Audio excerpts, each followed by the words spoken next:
girafes qui vivent en Afrique centrale et de l'Ouest. Et ce sont donc les plus grands mammifères du monde.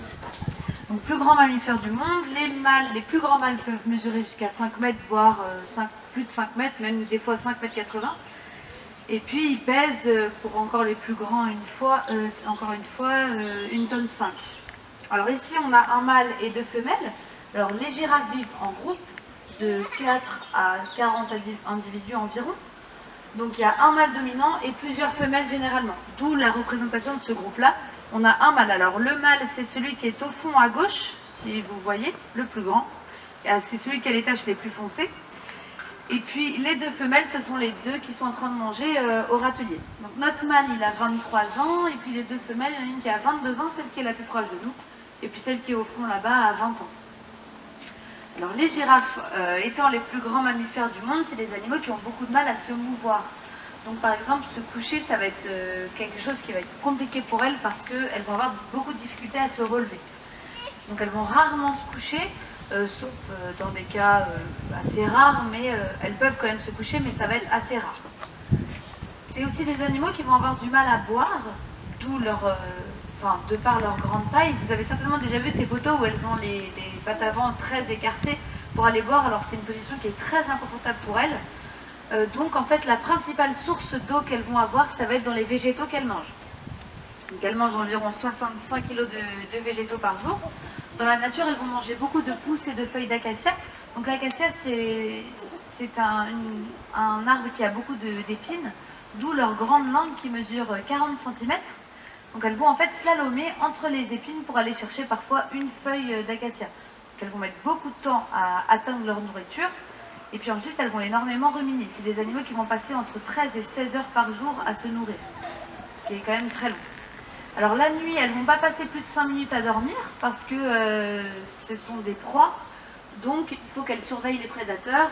Donc généralement, elles vont dormir 5 minutes et puis elles vont se réveiller, voir s'il n'y a pas de prédateurs et puis redormir, etc. Encore une fois, elles vont se coucher très rarement. Pour la gestation et le petit, donc la girafe, c'est un animal qui a une gestation de 15 mois. Ensuite, le petit va naître, donc la girafe va mettre bas debout. Encore une fois, elle ne va pas se coucher. Donc le petit va tomber de 2 mètres de haut. Il va déjà faire 1,80 m, voire 2 mètres pour les plus grands girafons. Et puis il pèse déjà 60 kg. Et au bout de 20 minutes, ils vont se lever et puis ils vont marcher. Alors les girafes, elles ont une particularité, c'est qu'elles marchent à l'amble. Marcher à l'amble, c'est pas comme les chevaux ou pas comme les chiens et chats. Au lieu d'avancer en diagonale, donc patte avant droite, patte arrière gauche, comme nous ce qu'on connaît, elles vont avancer en latéral. Donc elles vont avancer patte avant droite, patte arrière droite. C'est ce qui leur donne un peu cette allure de danseuse. Je ne sais pas si vous avez eu l'occasion de les voir. Si elles marchent, en tout cas, vous regarderez, quand on ne le sait pas, c'est vrai que on ne le remarque pas, mais quand on le remarque, c'est assez bizarre. Alors voilà pour leur mode de vie et puis leur vie de manière générale. Alors ensuite, donc les girafes, c'est des animaux qui sont menacés.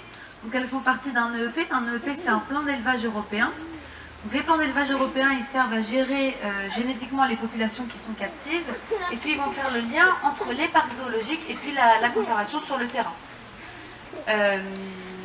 Donc cette conservation, elle est gérée par ces EEP. Et ici, aux Eaux des Sables, on fait partie de cette EEP aussi. Ensuite, sur le bien-être animal, donc, je ne sais pas si vous connaissiez l'enclos avant, si vous étiez déjà venu, mais en tout cas, il a beaucoup changé. Avant, il n'y avait pas d'arbres, il n'y avait pas de rochers, il n'y avait pas de puzzle. C'était juste un enclos qui était vraiment très en long comme ça. Donc, suite à un travail sur le bien-être, donc par des réponses à un questionnaire par des scientifiques et des animaliers, donc un questionnaire de 80 questions qui traite de la nutrition, de l'environnement, des comportements, des facteurs de stress, de la santé, et de bien d'autres domaines. Les scientifiques et les animaliers ont répondu à ce questionnaire, en a découlé un plan d'action et puis on a mis en place de l'enrichissement. Donc l'enrichissement, c'est tout ce qui est apporté dans l'enclos. Donc ça va être les arbres, les râteliers, les puzzles, voilà, tout ce que vous voyez dans ces enclos, c'est ce qu'on appelle de l'enrichissement. L'enrichissement, ça sert à quoi? Le but, c'est de favoriser les comportements positifs des animaux et les comportements naturels.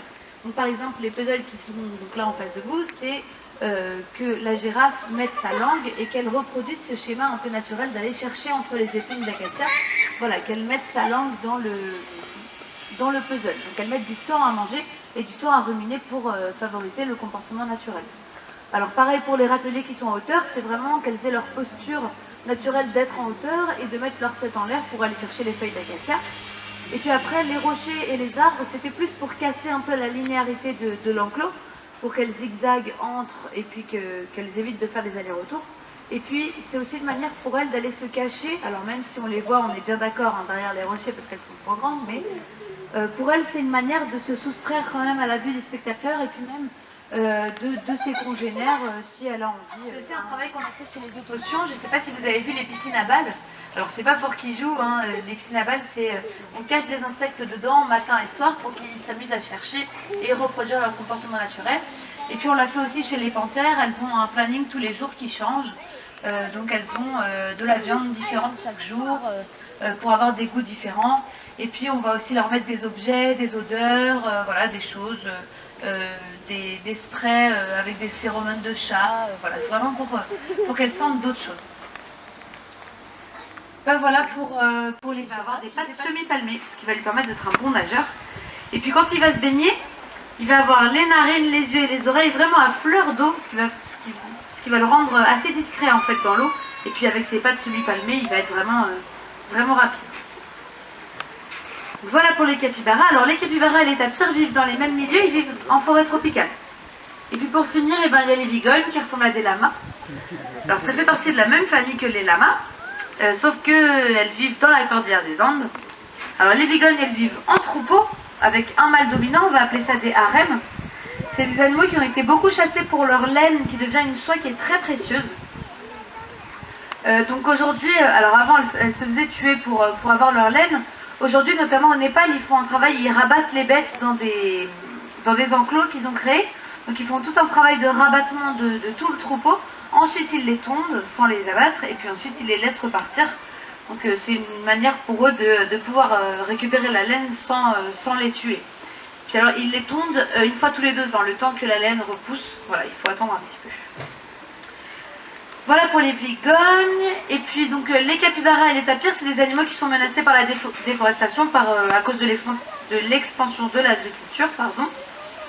Et donc ce qu'on peut faire de chez nous, c'est penser à acheter du papier qui est recyclé, ou alors du bois qui est éco-certifié, donc par exemple, enfin, notamment dans le mobilier des maisons, voilà, il y a des labels qui sont éco-certifiés et donc qui respectent ce principe-là de ne pas trop déforester l'Amérique du Sud.